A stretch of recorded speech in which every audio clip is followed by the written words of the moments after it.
There's something hidden in the woods ahead and most walkers miss it. And right up there the whole story comes together. Come on, you're about to see why.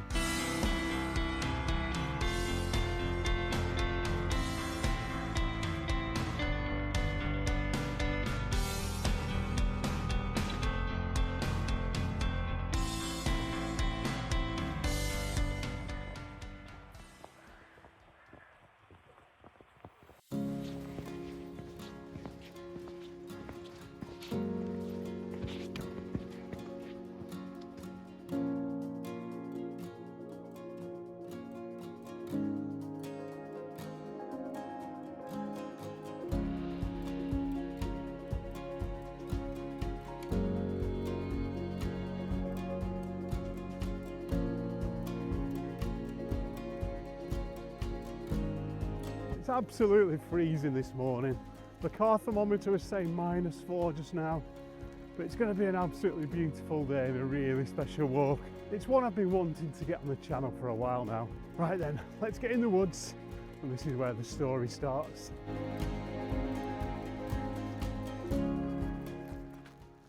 Oh, a bit icy.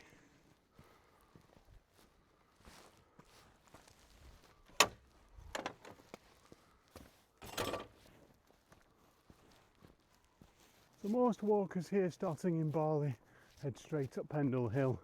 But if you know where to look, this forest holds clues to Pendle's past.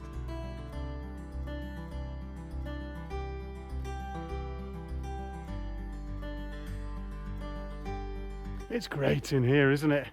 These pieces were created to bring the Pendle witches out of the shadows. Not the myths about broomsticks, but the real people.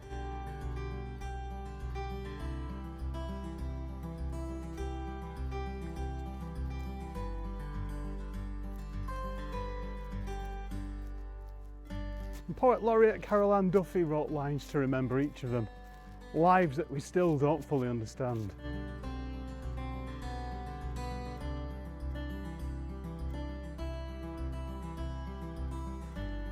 Oh, thought that was real there for a moment. Very scary looking. As you move through the woods, you're kind of piecing the story together, the same way that the court might have done at the trials of the Pendle witches. Keep your eyes open. These carvings are so easy to miss. There's one.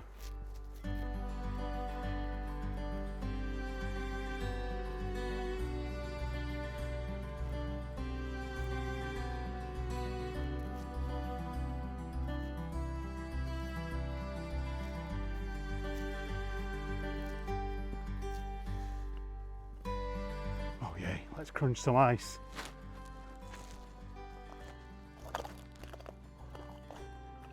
I love that sound.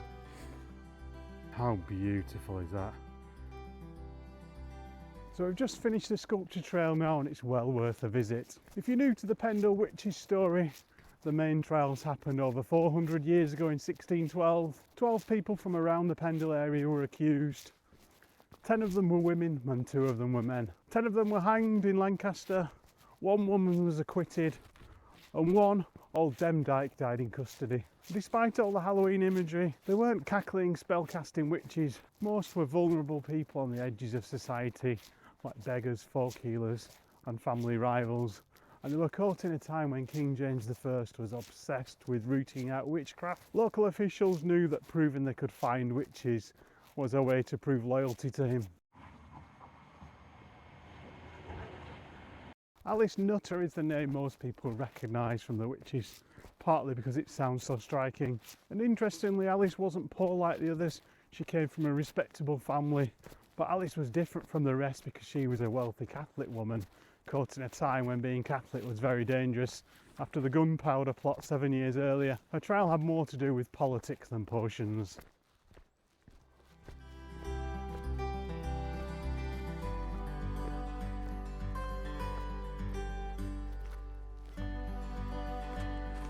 Look at that view of Pendle. That's where we're heading next. Okay, so we're leaving the forest secrets behind now and we're going back past the 2 reservoirs. We're going to go back to Barley, which is one of the more traditional starting points for walking over Pendle, but there are lots of routes that you can do and lots of places you can start from. When I plotted the route out on the OS Maps app, it's around 7.5 miles, and the scenery is so varied. We've gone from the forest that we were just in, we're going to head on to moorland, up past some more reservoirs and get some stunning views from the top of Pendle, which I can't wait to share with you. So let's get a march on and I'll catch you in a bit.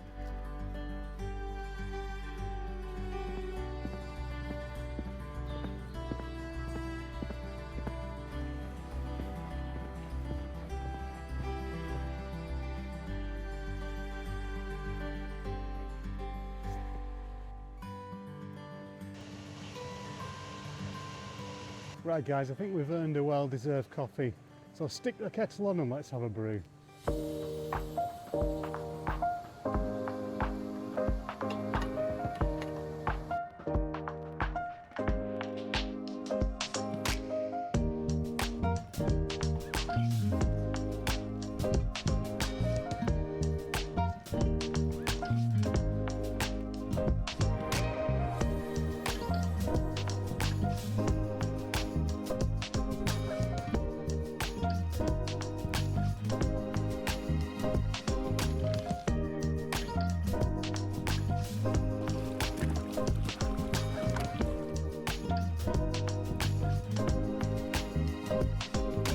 Okay, so we took a bit of a detour and we went along the bottom of Lower Ogden Reservoir, up the hill and up to Fellwood where we are now. It's absolutely beautiful in here. Now if you are planning on doing this walk, especially in winter, just be careful because it is icy coming up that hill up to Fellwood. But once you're in here, it's well worth it, and it definitely adds to the variety of the walk.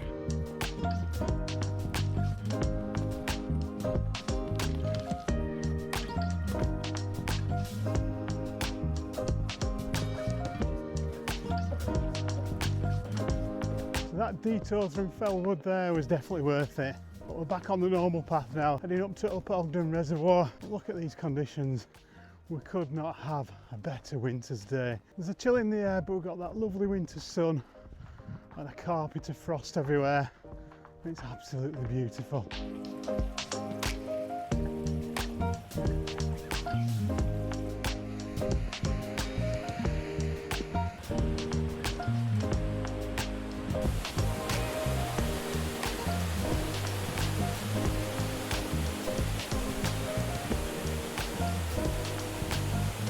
Shall we head up these steps? Come on, let's go.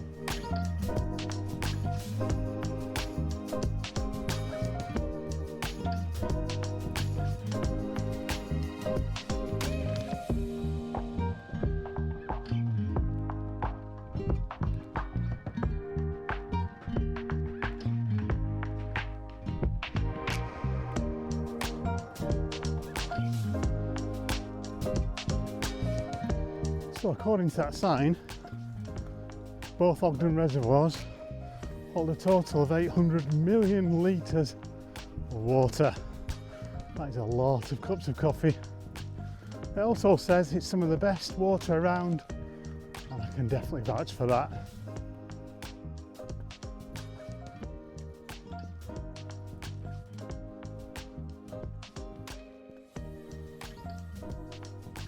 Crunch, crunch, crunch. Yes, more crunchy.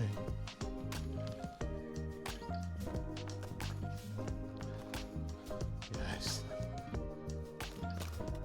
I don't know if it's just me, maybe I'm strange, but there's a slight hint of melancholy when you crush the ice, just because you're spoiling something that nature's put there. But I guess they won't last forever, and it's very, very satisfying. Well, this was Ali's place. What a lovely little spot.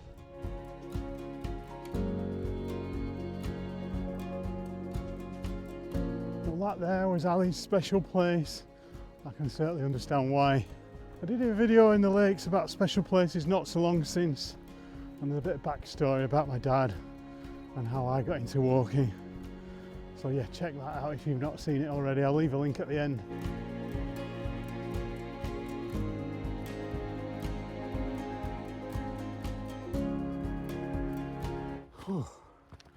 Just getting my breath back.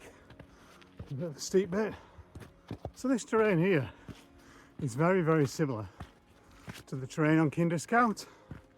And actually, the most interesting fact that I found out when doing a bit of research about this walk was that Pendle Hill's parent peak, the one it's linked to geographically, is actually Kinder Scout, which is 60 miles away. But because Pendle stands on its own and isn't connected to any other hills, its parent peak is classed as Kinder. Fact of the day.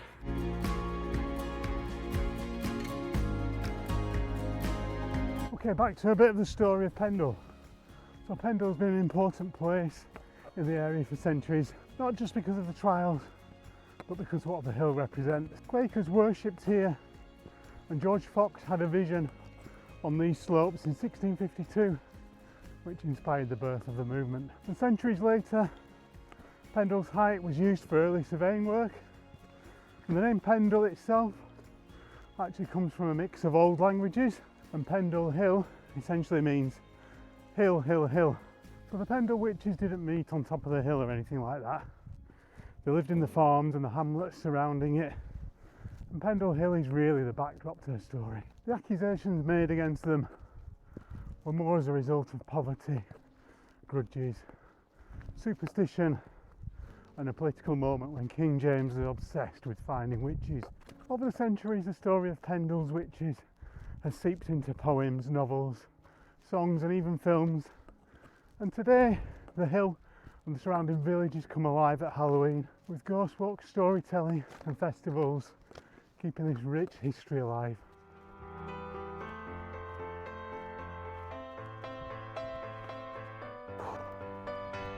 Quick one, if you're enjoying this and you want more hidden, meaningful walks like this, hit like and subscribe. It really helps the channel. Right, as you can see, we're almost at the top, and the views when we get there are definitely worth it.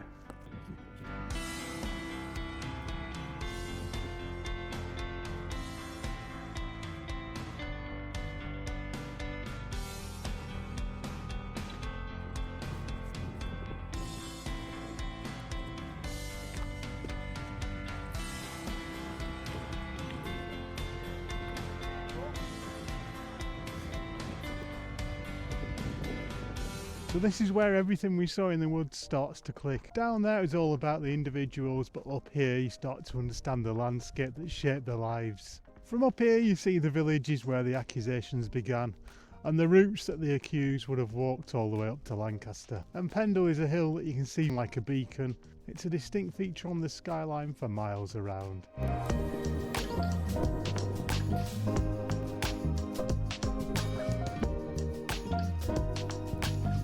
So we've got great views over there to the Bowland Fells and the sea in the distance. And we swing round through the Ribble Valley, and then we've got lovely views there of Ingleborough, of Whernside and Pennygent. You can also see the Lakeland Fells in the distance. I'm not sure if it'll pick up on here, but they're covered in snow. And then a bit further round we can see what looks like Buckden Pike. I might be wrong, but that looks like Wharfdale, possibly Great Whernside. So yeah, stunning views up here. I don't know about you, but I'm absolutely freezing up here with the Arctic wind blowing in. So let's get off the top and head down the Pendle Way. It's a lovely route down.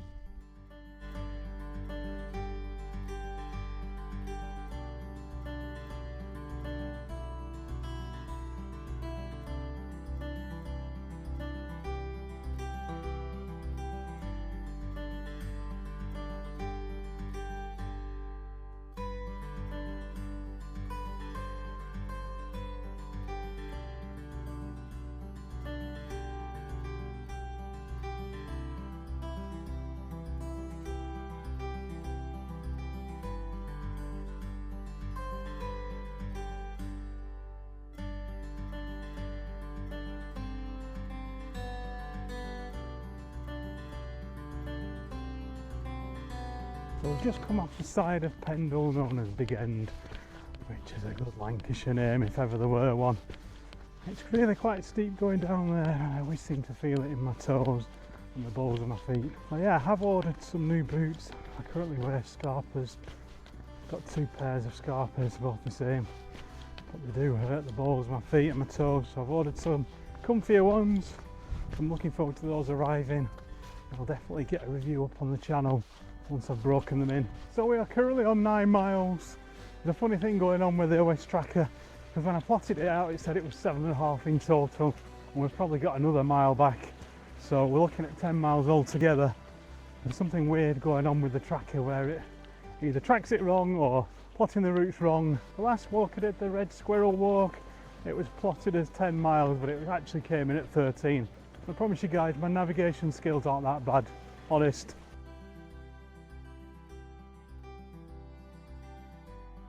If you walk one of the many routes up here, you won't be chasing ghosts. You're honouring a story that still shapes this part of Lancashire and still sparks curiosity today.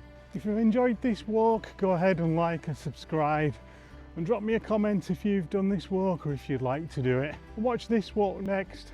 It's another story waiting to be discovered. It's been absolutely brilliant walking with you today. Thanks for watching, and I'll see you on the next one.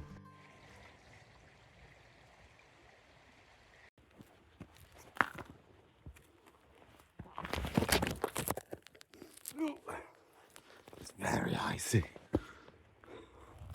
Coffee in hand as well.